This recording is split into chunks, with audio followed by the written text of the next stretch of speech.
the Apache warrior found her protecting his son and said, "You walk with me now."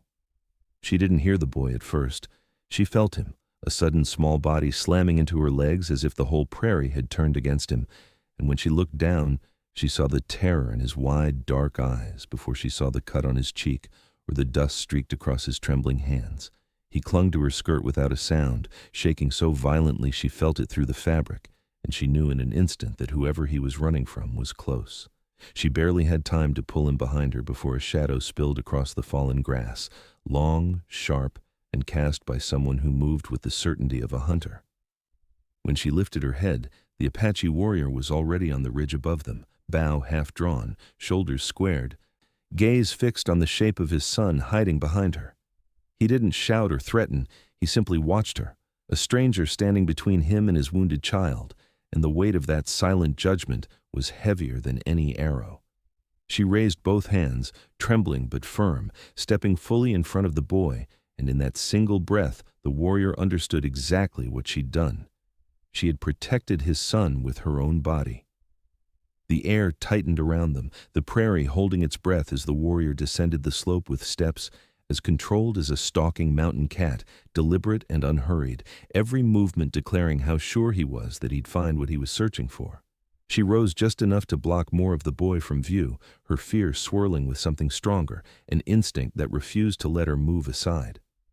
When he reached the flat ground, he stopped 10 paces away, his dark eyes scanning not just her stance, but the tremble in her shoulders, the dirt smeared across the boy's cheek, the way the child pressed himself into the back of her skirt like she was the last safe place left in the world. Up close, the warrior looked more exhausted than furious, dried sweat darkening the edges of his braids, dust clinging to the curve of his jaw, muscles tight the way a man's get when he spent too many hours imagining what he might find at the end of his search. She swallowed hard, aware of the arrow still knocked to his bowstring, aware that any wrong word could tear this thin moment apart, but even more aware that the boy's grip on her skirt would not survive her stepping aside. "He's hurt," she managed, voice scraped raw. "And he was running from someone. I couldn't just leave him." Her words hung in the air, fragile as thread, and for a long, breathless moment, nothing in him moved. Not his bow hand, not his shoulders, not the mask of calm on his face. But something in his gaze shifted, a tightening around the edges of his eyes, a flicker of relief so quick it almost vanished before she caught it. He stepped forward one slow pace, careful, the way a man approaches the thing he's been terrified of losing.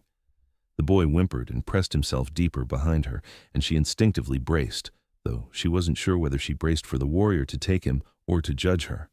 But instead of anger, the warrior lowered the bow the slightest inch, enough to change the air between them, his chest rising in a deeper breath as he finally spoke. His voice low and rough like stones warmed in sun. "You found him alive." The words weren't accusation, they were relief disguised as control, the kind of relief a father tries to hide because showing it might break him open.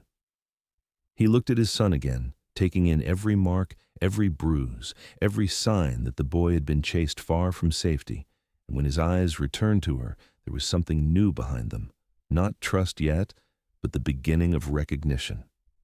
The prairie wind shifted, carrying the scent of dust, pine, and fear, and for the first time since the boy crashed into her, she didn't feel hunted. She felt seen. She waited, breath tight, heart pounding, knowing the next words he spoke would decide everything. The boy didn't loosen his grip even when the warrior stepped closer, his small fingers fisted so tightly in the back of her skirt that the fabric had twisted against her waist, and she could feel his heartbeat like a frantic pulse against her leg, quick and uneven, the rhythm of a child who had spent too long running alone. She slowly angled herself sideways, keeping her body between father and son without blocking the warrior's view entirely, hoping he'd see that she wasn't trying to claim the boy, just protect him from whatever had chased him across the prairie. The warrior noticed everything, the boy's shallow breaths, the dirt under his nails, the dried blood on his temple, and the faint bruise shadowing his cheekbone. But what he watched most carefully was the way the child clung to her, how he didn't reach for his father, how he hid behind the hem of a woman he had only met minutes ago. A muscle tightened along the warrior's jaw, not in anger, but in something sharper, something like guilt scraping against relief. "He knows you," the warrior said quietly, though the boy had never seen her before. She didn't understand the meaning, but she felt the weight of those words settle between them like a stone. "No," she whispered. He was scared." The warrior studied her, his eyes calm but cutting, as if he were trying to measure what kind of person chooses to shield a child they don't owe anything to. "You did not run," he said finally, voice low. "Most do." She didn't have an answer for that, not an honest one, because the truth was she had frozen at first, a single moment where her instincts warred. But the second the boy grabbed her skirt, something inside her had chosen for her, something that didn't care about consequences. Before she could respond, the boy made a small, broken sound, pressing his face into the folds of her dress to hide from his father's gaze, and that sight struck the warrior hard enough that he exhaled sharply, almost a flinch. He crouched slightly, lowering his height in a quiet attempt to make the child feel safer. And though he didn't reach for him, the concern radiating from him was so fierce, it felt like heat in the air. She felt a strange, uninvited ache in her chest. There was no question that he was a father who loved his son deeply, no question that he had followed mile after mile of fear just to find him alive. But if the boy was this terrified of returning to his own father's arms, then something else had frightened him far worse along the way. "Did he speak?" the warrior asked. She shook her head. "Not a word, just ran into me and held on." The warrior nodded once, a quiet acceptance, and his eyes drifted over the prairie behind her, the faint tracks in the dirt, the way the grass was bent in a narrow path of escape, the evidence of pursuit scattered across the landscape.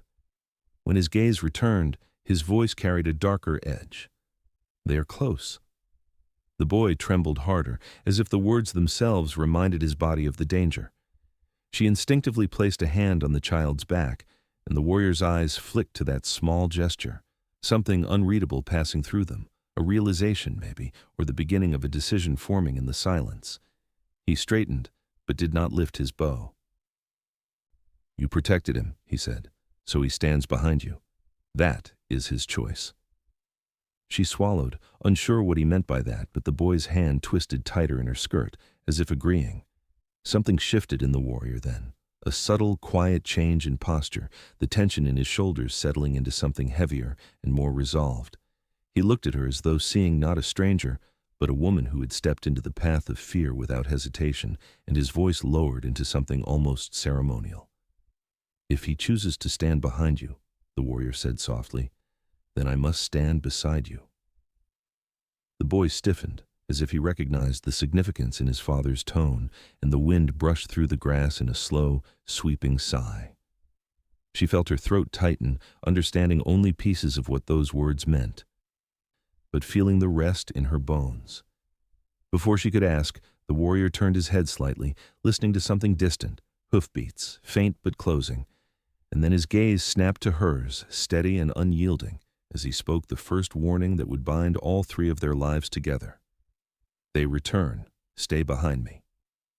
The hoofbeats were still distant when the warrior moved, but the way he shifted, silent, fluid, purpose carved into every motion, made her realize just how close danger must be. He stepped past her with the kind of controlled urgency that came from years of surviving other men's violence, placing himself squarely between them and the oncoming threat. And as he lifted his bow, the boy finally released her skirt just enough to peek around her leg, his small fingers still tangled in the fabric like they were afraid she'd vanish if he let go.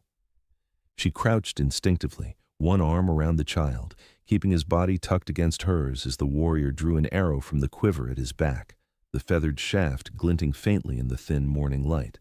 She expected him to shout or to tell her to hide or to order her to take the boy and run.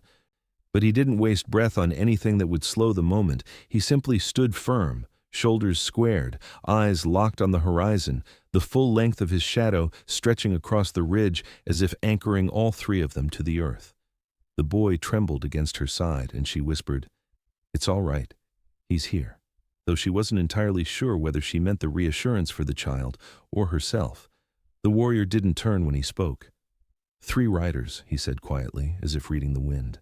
They followed his tracks through the riverbed. She stiffened. Are they after him? His jaw tightened. Yes.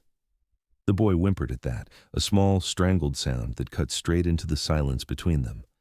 Without looking back, the warrior softened his stance just enough for the child to see the side of his face, an unspoken gesture of reassurance from a father who could not turn around without risking their lives. My son, he said, not loudly, but with a steady gravity that made the boy's shaking slow. You stay behind her. You do not run. You do not move. The child clung to her again, burying his face in her side, and she felt a fierce wave of protectiveness rise inside her, sharp enough to burn through her fear. She shifted slightly, keeping him shielded, watching the warrior as he braced his bow. From the way he planted his feet, she knew he was preparing for the kind of encounter that ended quickly, one way or the other. The riders appeared seconds later, dark figures emerging over the distant rise, moving fast, their horses kicking up pale threads of dust that trailed behind them like warning signals. Her breath hitched. They're armed, she whispered, though the warrior already knew. He'd seen the glint of metal the moment they crested the ridge. He exhaled once, slow, steady, and she realized this was not a man who panicked. This was a man who had feared only one thing today, finding his son dead, and now that the boy was alive, everything else had become simple. Dangerous, but simple. One of the riders shouted, raising his rifle toward the sky in a crude signal, and the sound cracked across the plains like a whip. The boy flinched, the warrior didn't. His voice dropped low, firm. Behind me means you do not fall, he murmured, and though the words were meant for her as much as for the child, she felt something inside her straighten, as if anchored by his certainty. The riders angled toward them, picking up speed, their formation tightening in a way that made her stomach twist. They weren't just passing through. They had hunted the boy here with intent. She kept him pressed against her, heart pounding, as the warrior lifted his bow to full draw. The shift in his body was unmistakable. He had chosen his target, chosen his distance, chosen the moment. The riders were nearly upon them when he said, under his breath but with absolute command, "When I step forward, do not move her." It took her a heartbeat to understand that her meant her, the woman his son had chosen to stand behind, and the boy nodded into her side, tiny fingers gripping her dress as if he understood. The riders split formation, two aiming to flank, one lining up the center charge, exactly the pattern of men who thought a father alone could be overwhelmed. But the warrior did not move back. He stepped forward, shadow long across the ridge, and released the first arrow with the calm of a man who knew exactly how far he'd go to keep his child alive. The arrow left the warrior's bow so fast she didn't see the flight, only the impact, the sudden jolt, as the lead rider lurched backward in the saddle, rifle tumbling from his hand as he toppled into the dust with a strangled cry. The other two riders reacted instantly, jerking their horses apart to avoid the falling body, but the warrior was already drawing a second arrow, movement so fluid, it was as if fear had no place in him at all. She tightened her arm around the boy, pulling him lower, shielding his body with her own as the second rider fired wildly, the shot cracking through the air and sending a burst of dust from the ground near the warrior's feet. She felt her breath lock in her chest, every instinct screaming for her to run, to grab the boy and tear across the prairie before the riders adjusted their aim. But she didn't move, didn't take even a single step backward. She forced her boots into the dirt, keeping the child pressed against her as if her stillness alone could anchor him to the earth, and when the warrior stepped forward into the gunfire to protect them, something inside her shifted so sharply it felt like a break. The second arrow struck the rider who had fired, sinking into his shoulder with a dull thud, and he howled, dropping the reins as his horse bucked violently. The rider swayed, barely clinging on, and the warrior released his third arrow before he even finished exhaling, sending the man tumbling out of the saddle with a thud that made the boy flinch against her side. The final rider, lean, fast, mean in the way only a man who chased children could be, let out a furious shout and spurred his horse straight toward the warrior, raising a revolver in a jerky, frantic motion. She gasped, gripping the boy tighter, the panic rising in her throat, not because she doubted the warrior's skill, but because for the first time she felt the raw, unfiltered truth of what he was doing. He was standing in the open, deliberately taking shots meant for his son, for her, for anyone who stood behind him. She felt the boy trembling so violently it shook her own body, but she whispered, "Don't look, don't look," and held the back of his head against her hip as the horse thundered closer. The warrior waited until the last possible heartbeat, until the horse was nearly upon him, until the muzzle of the revolver flashed silver in the light. Then he stepped sideways with a swift, precise motion and brought his bow across the rider's wrist in a crack that made the gun fly from his hand. The rider screamed, grabbing his wrist, and the warrior reached up with his free hand, seized the man by the shirt, and dragged him out of the saddle with a strength that seemed carved from the earth itself. Both men hit the ground hard, the rider coughing, the warrior already on his feet, snatching the fallen revolver and leveling it at the man's head before the dust even settled. The prairie fell silent again, broken only by the ragged breaths of the wounded men sprawled on the ground. The boy whimpered softly, gripping her skirt, and the warrior finally turned, slowly, as if checking each part of them with his eyes before trusting the moment enough to breathe. He holstered the revolver at his waist, not because the danger was gone, but because he knew anyone left alive was too broken to rise. And then it happened, the moment she didn't expect, the moment that settled everything between them. The warrior looked at her, truly looked, his chest still heaving from the fight, and she realized he had seen the same thing she had felt burning through her fear. She had not run, not when the gun fired, not when the horse charged, not when his life, or the boy's, hung on a breath. She had stood her ground for a child that wasn't hers. His gaze softened in a way she had not yet seen, the fierce edge melting into something quieter, deeper, and when he finally spoke, his voice carried a new weight, one that felt like the first rung of a bridge forming between them. "You stayed," he said quietly, almost in disbelief. "You chose to." She didn't know what to say, didn't know how to explain the instinct that held her still, but she nodded once. Breath shaking, and in that small movement he understood everything. For a long moment after the last rider fell, the prairie felt strangely hollow, the kind of silence that comes not from peace, but from the shock of danger ending too abruptly. And she stood there with the boy pressed against her, her breath still tight, her pulse racing in uneven bursts.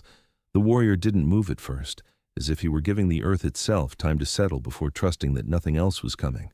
And when he finally turned fully toward them, she saw the shift in his eyes, the hard tension that had carried him across miles of searching, slowly bleeding into something more human, more raw. He walked toward them with slow, careful steps, not wanting to frighten the boy further, and she instinctively tightened her hold, though she wasn't even sure whether she was protecting the child or bracing herself. The warrior paused a few paces away, lowering his bow, not because he trusted the moment entirely, but because he wanted his son to see his hands open, empty, safe. "Little hawk," he murmured, the sound carrying a tenderness that felt almost out of place after such violence, and the boy's shoulders twitched at the name, his small fingers digging into her dress as if the syllables pulled at a part of him he didn't know how to face yet. The warrior didn't step closer, didn't demand, didn't call again. He simply watched, and she realized he was reading his son's fear as carefully as he would read tracks in the dust. "He's frightened," she said quietly, keeping her voice low so it wouldn't scrape the air. "He didn't speak, not even to me." The warrior nodded once, a heavy acceptance. "They chased him far," he replied, eyes never leaving the boy. "Too far. A child alone sees many ghosts." She felt the boy tremble again, and the warrior's jaw tightened, a flicker of guilt crossing his face like a shadow. She wondered how many miles he had run, how many worst-case visions he had carried in his chest until the moment he saw his son hiding behind her. That kind of fear doesn't fade quickly. Finally, slowly, the boy lifted his face just enough to peek at his father, and the warrior softened instantly, lowering himself into a crouch to make his height less daunting. "Little hawk," he said again, gentler this time, "I am here." The boy's breath hitched, torn between instinct and memory, and she felt her own throat tighten, her arm wrapped around him like she was holding the two halves of a broken moment together. "He's safe," she whispered, though she wasn't sure the words were for the boy or the father anymore. The warrior nodded slightly, acknowledging her, then shifted his gaze to her in a way that made something twist in her chest, not romantic, not longing, but something deeper, sharper, a recognition that had nothing to do with chance. "You protected him," he said quietly. "Not because you had to, not because you knew him. You chose it." She swallowed. "Anyone would." "No," he cut her off gently, not unkindly. "Not anyone." There was no accusation in his tone, only truth, and the weight of it settled over her like a warm, heavy blanket she didn't know how to hold. The boy reached one small hand toward his father then, hesitant, trembling, but reaching. The warrior's breath broke in a quiet, shaky exhale that revealed more than any expression could. He extended his hand as well, but stopped short of touching, waiting for the boy to close the distance. It was a gesture that told her everything. This man was fierce, consumed by duty, carved by hardness and survival. But when it came to his son, he approached like a man handling a fragile piece of his own heart. The boy's fingers brushed his father's once, a tiny, trembling connection that made the warrior close his eyes briefly, grounding himself in the miracle of it. When he opened them again, he looked not at his son, but at her. And in that moment, she saw it, the truth he had discovered in the way she had stood between danger and the child he loved. "Whatever comes next," he said, voice low but certain, "you are not left behind." She blinked, breath catching. "What does that mean?" The warrior rose slowly to his feet, the morning wind tugging at the loose strands of his hair, and when he finally answered, his voice carried a decision that felt older than either of them. "It means," he said, with a quiet certainty that clenched the ground beneath her feet, "you walk with me now." The words struck her harder than any gunshot that morning, not because they were loud, but because they carried the weight of something final, something decided without hesitation, and she felt the air around them shift as if the prairie itself acknowledged the change. The boy stiffened against her, not in fear this time, but in that startled, uncertain way children react when the world suddenly rearranges itself, and the warrior stood still for a moment, letting the meaning of his declaration settle into the spaces between them. She swallowed, trying to steady her breath. "Walk with you," she managed, the question trembling out of her, not out of defiance, but disbelief, because no one had claimed anything of her in years, not her safety, not her direction, not even her presence. He nodded once. "They chased him to you," he said, voice steady but low. "And you stood. You shielded him with your own body. Where he goes, you are part now." She felt her pulse thicken, heat rising to her face, a blend of fear, confusion, and something else she couldn't quite name. "But I don't belong to you," she said carefully. The warrior's eyes softened, not yielding, not apologetic, but understanding. "No," he replied, "you belong to no man, not even me." His gaze flicked to the boy, who was now peeking up at her in a way that made her heart pull tight. "But he is bound to you in fear," the warrior added, "and in that moment you became bound to both of us." She exhaled shakily. She didn't argue, not because she agreed, but because deep down, beneath the dust and shock of the morning, she knew she couldn't walk away from the boy now, even if she tried. He was holding her like a lifeline, and she had felt something fierce ignite in herself the moment she saw him hurt and hunted. "Where are we going?" she asked, knowing the answer would shape whatever future waited at the edge of the horizon. The warrior looked toward the distant line of pines, the peaks beyond them, the stretch of land marked only by wind and shadow. "My people will be searching," he said. "They need to know he lives." She opened her mouth to respond, but a sudden realization twisted through her. Returning with him meant stepping into a world she knew nothing about, a world where she might be questioned, judged, unwelcome. "Will they accept me?" she asked, unable to keep the uncertainty from her voice. The warrior didn't lie or soothe with empty promises. "Some will," he said, "some will not. But they will see you came with us. That will matter."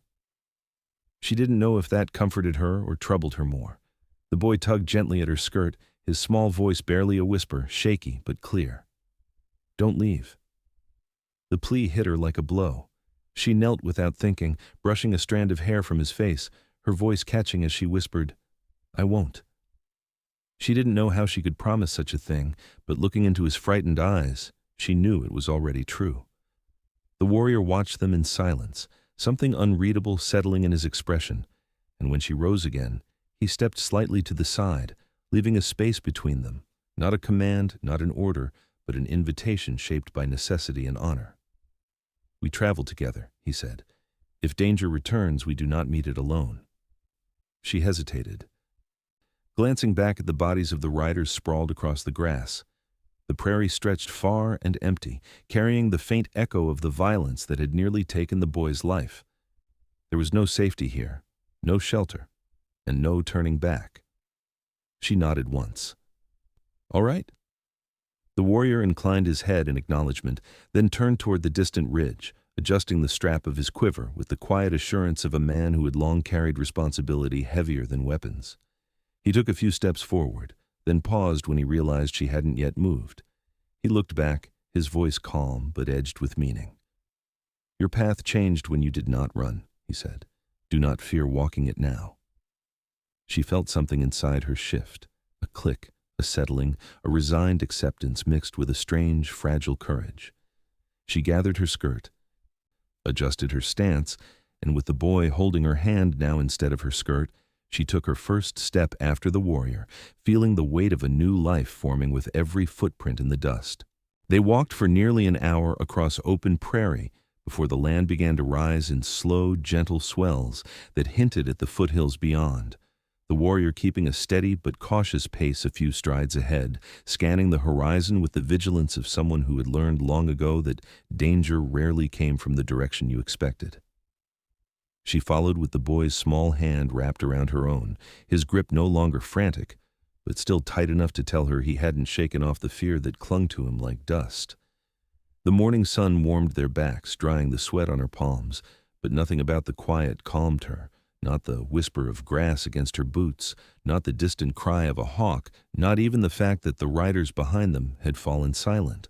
The warrior moved like he was listening to the earth itself, reading the shape of the wind, the silence of birds, the unsettling quiet left behind after violence. Every so often he glanced back, not at her, but at his son, and each time his eyes softened just a fraction, though the rest of his face remained carved from purpose. She didn't miss the contrast, the warrior's steady forward focus, the boy's sideways glances at her, the slight lean he made toward her side whenever the path narrowed.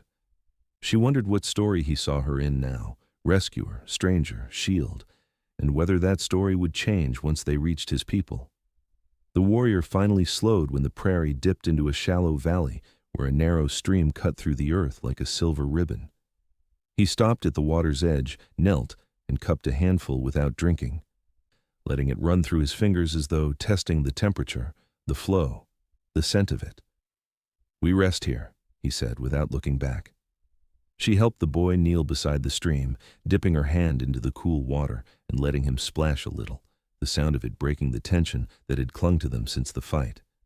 When she glanced up, she found the warrior watching her, not intensely, not possessively, but with a kind of quiet attentiveness she didn't recognize, like he was studying the way she tended the boy, trying to understand something he could not yet name. "He trusts you," the warrior said finally. She shook her head slightly.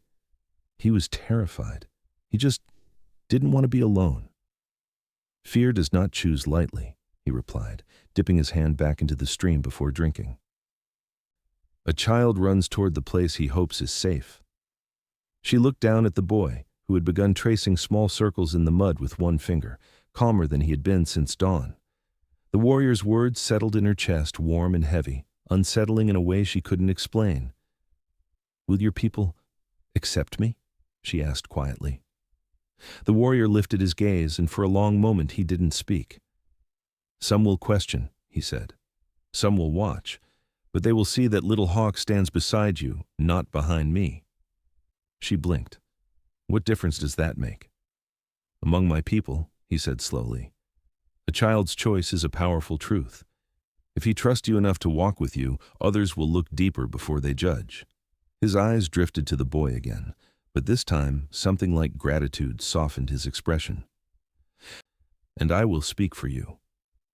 She felt a small jolt at that, the weight of what it meant for a warrior of his stature to vouch for a stranger, but before she could respond, he stiffened subtly, turning his head toward the north ridge. She followed his gaze and froze. In the distance, faint against the rising slope, was the shape of a figure, too far to see clearly, but close enough that it didn't belong to the emptiness of the prairie. The warrior rose to his full height, calm but alert, squinting at the ridge's line. "Scout," he murmured, "one of mine." The boy perked up, his posture changing, the tension unwinding from his shoulders in a way that made her chest ache with relief. "Your people?" she asked quietly. The warrior nodded, but his expression didn't relax. "Yes, but they will want to know why you walk with us." She swallowed hard. "And what do I say?" He turned to her fully, something steady and unshakable settling into his voice. "You say the truth," he replied, "that you stood between my son and danger, and that I have given you my path to walk." Her breath trembled. The boy slipped his hand back into hers, and as the scout on the ridge lifted an arm in silent acknowledgement, she realized she was no longer caught between worlds. She was being led into one. The scout's signal lingered in the air like a question, its meaning clear but its consequence unknown, and as the warrior returned the gesture with a single raised hand, she felt the boy shift beside her, his small body leaning subtly into her hip, as if instinctively seeking the same shield he had clung to on the prairie. The warrior noticed, though he said nothing. His eyes softened almost imperceptibly at the sight, but his posture stayed firm, every line of him prepared for the scrutiny waiting just beyond the next ridge. They followed the shallow stream upward until the land widened into a sloping meadow that spread beneath the foothills, the grass stirring in uneven waves as though whispering back whatever stories the scout had carried ahead of them. She kept pace with the warrior now, neither behind nor ahead. The boy's hand woven through hers in a way that made her feel like she was being pulled forward, not by obligation, but by something more delicate, more human. The warrior moved with unyielding confidence, but she could feel an undercurrent of tension beneath his calm, an awareness that every step brought them into the sightline of his people, each of whom would have their own questions, their own judgments, their own loyalties and fears. When they reached the crest of the meadow, the scout appeared more clearly, a young man with braids shorter than the warrior's and eyes that flicked immediately to Little Hawk, widening with visible relief. "He lives," the scout breathed, voice cracking slightly as he dismounted from a small, sturdy horse. The boy's grip tightened on her hand as the young warrior approached, and she felt the tremble return in the child's fingers, not as violently as before, but enough to tell her he hadn't forgotten the terror of the men who hunted him. The scout noticed the boy's fear and paused a few steps away, glancing from her to the warrior with uncertainty. He stands with her?" the scout asked, confusion pulling at his brow. The warrior nodded once. "He ran to her. She protected him." The scout's gaze drifted back to her, not hostile, not welcoming, simply trying to understand. She straightened her shoulders despite the unease pressing at her ribs. "He wouldn't let go," she said softly. "I didn't want to leave him alone." The scout's expression shifted, some of the tension draining as he knelt to Little Hawk's height. "Your father searched all night," he murmured. "He carried fire on the ridge to guide you." The boy looked up at the warrior then, and she saw the raw relief in his small, unsteady movements, a child remembering not just who his father was, but what he meant. The warrior stepped closer, close enough that his shadow brushed over both her and the boy. "You are safe," he told his son, "because she did not leave you." Little Hawk hesitated only a moment before reaching out, not to the scout, not even fully to his father, but to her, tightening his small fingers around hers as if confirming to himself that she was real, that she was staying, that whatever moment of safety he had found with her had not been an illusion of fear. The scout blinked, startled by the choice, and the warrior exhaled softly, almost as if the boy's gesture answered a question he hadn't voiced aloud. The meadow shifted with a breeze, bending the tall grass around their ankles, and she felt something settle in her chest, a quiet understanding that the child wasn't clinging out of panic anymore, but from a fragile, forming trust. "The others wait in the grove," the scout said, rising again. "They will want to know what happened." The warrior nodded, adjusting the strap of his quiver. "Then we will tell them the truth." The scout gave her one last curious look, then turned his horse and rode toward the distant stand of pines where faint figures moved between the trunks. The warrior gestured for her to walk beside him, not behind, and as she stepped forward, the boy's hand remained anchored in hers, his small palm warm and certain. She felt her heart quicken, not from fear of the people awaiting judgment, but from the weight of the child choosing her yet again. The warrior matched his pace to hers, and in the silence that stretched between them, she sensed his understanding deepen. She had not simply become the woman who saved his son. She had become the woman his son reached for, even in safety.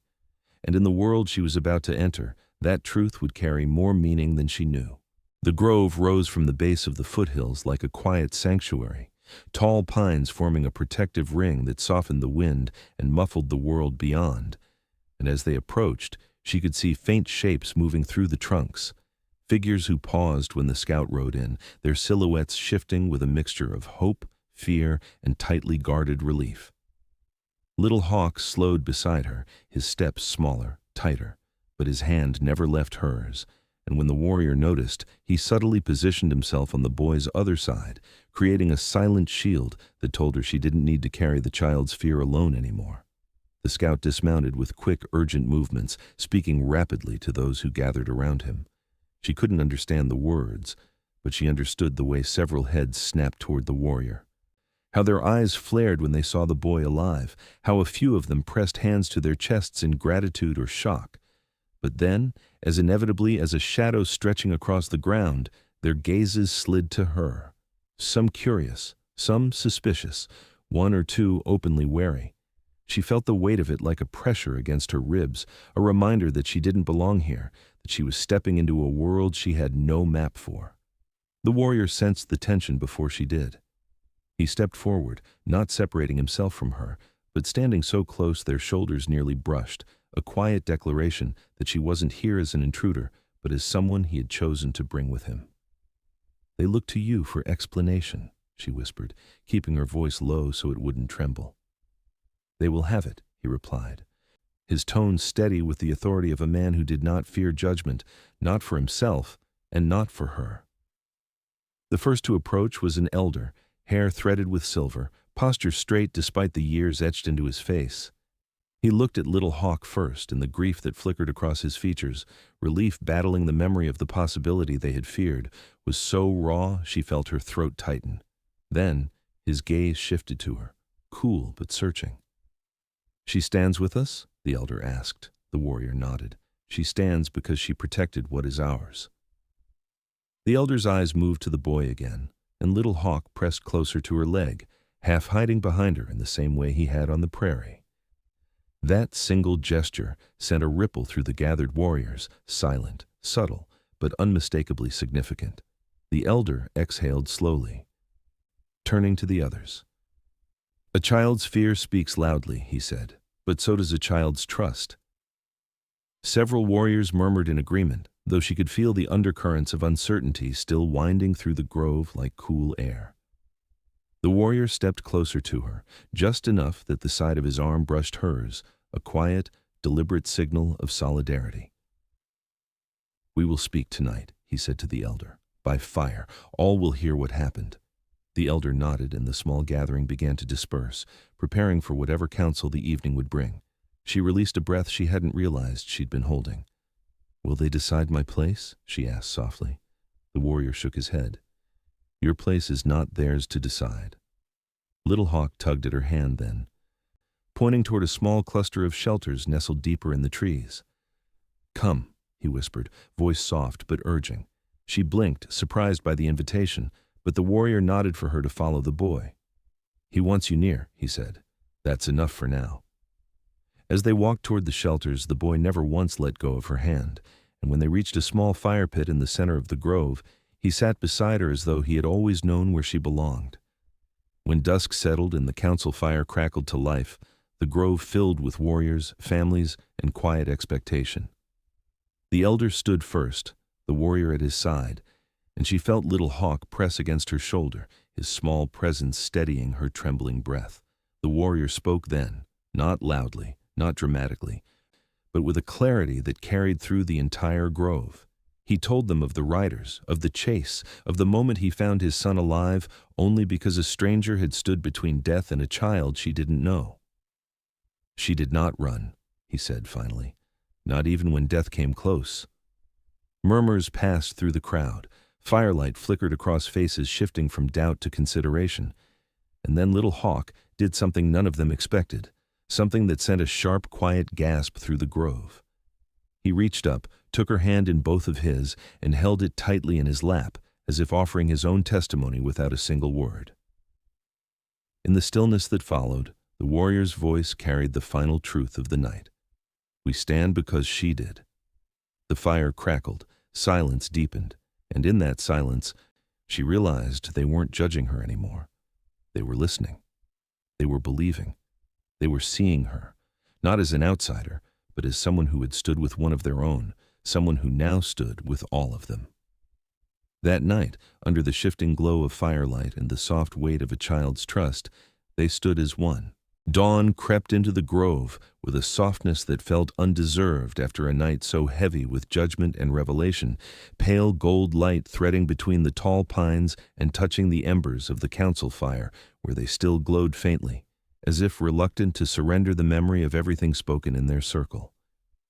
She woke to the quiet rustle of movement beside her, Little Hawk curled against her side, beneath a light-woven blanket one of the women had wordlessly draped over them during the night, and for a moment she simply lay still, listening to the rhythmic rise and fall of the child's breath, feeling the strange, warm certainty that she had stepped into a life she had not meant to find, but could no longer imagine walking away from.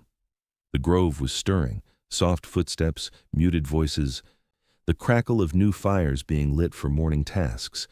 But the warrior stood apart from it all, leaning against the trunk of a broad pine, arms folded, watching her with an expression that held neither possession nor distance, but something steadier, something that felt like quiet acknowledgement of the path that had formed between them without either of them forcing it. When she gently brushed a hand over Little Hawk's hair, the boy stirred, blinking up at her with sleepy trust, and she felt her throat tighten with the realization of how naturally he had accepted her. Children didn't pretend safety. They recognized it, clung to it, grew toward it like plants turning to sun. The warrior stepped closer, moving slowly so the boy wouldn't startle, and crouched beside them. His voice low and warm, with the kind of relief that only settles when hope has survived a night of doubt. "He slept because you were near," he said. She swallowed, brushing dust from the boy's cheek. "He was exhausted. Anyone would have—" "No," the warrior interrupted softly, the same way he had in the meadow. "He slept because you were near." She didn't know what to say to that, how to accept the weight of meaning pressed inside those simple words. So she only nodded, letting the silence cover them for a moment. When Little Hawk finally sat up, stretching his small arms with a soft grunt, the warrior watched him closely, the tension in his shoulders easing bit by bit as the boy's movements grew steadier. "There is a place," the warrior said quietly, "where families go when they need the earth to steady their spirits. A river runs there. Stones warm in the sun. It is where we take our children to heal." She looked up, surprised. "You want me to go there?" "You walk with us," he replied simply, "so you walk there too." She hesitated, not from fear, but from the overwhelming truth that he wasn't offering her temporary shelter or gratitude. He was offering inclusion, responsibility, place. "Will your people accept that?" she asked. The warrior held her gaze. "They watched my son take your hand," he said. "They saw him choose you before he chose even me. That is acceptance before words." Little Hawk slipped his small fingers into hers again, confirming the warrior's point with a soft, instinctive certainty that made her breath catch. The boy tugged lightly, as if urging her to rise, and when she stood, the warrior rose with her, not looming, not leading, simply aligning his steps with hers in a way that felt both protective and respectful. Around them, the grove's people watched, not with suspicion this time, but with the cautious curiosity of those adjusting to a new thread woven into their fabric. She felt the heat of their gazes, but she also felt Little Hawk's hand in hers, and the warrior's steady presence on her other side, and those two anchors held her steady where fear might have swayed her. As they began walking toward the trail leading out of the grove, the warrior spoke in a quiet voice meant only for her. "Yesterday you stood between a child and death." She felt her pulse thrum. "I couldn't do anything else." "Then today," he said, "you stand with those who saw that truth." The breeze carried the scent of pine and sun-warmed earth. rustling the branches above as if marking the moment, and as she stepped onto the narrow path between the trees, she realized that her footsteps no longer carried the uncertainty of someone who didn't belong. They carried the steady, growing certainty of someone whose place had been chosen, by a child who reached for her, by a warrior who trusted her, and by a world that had opened just enough for her to step inside.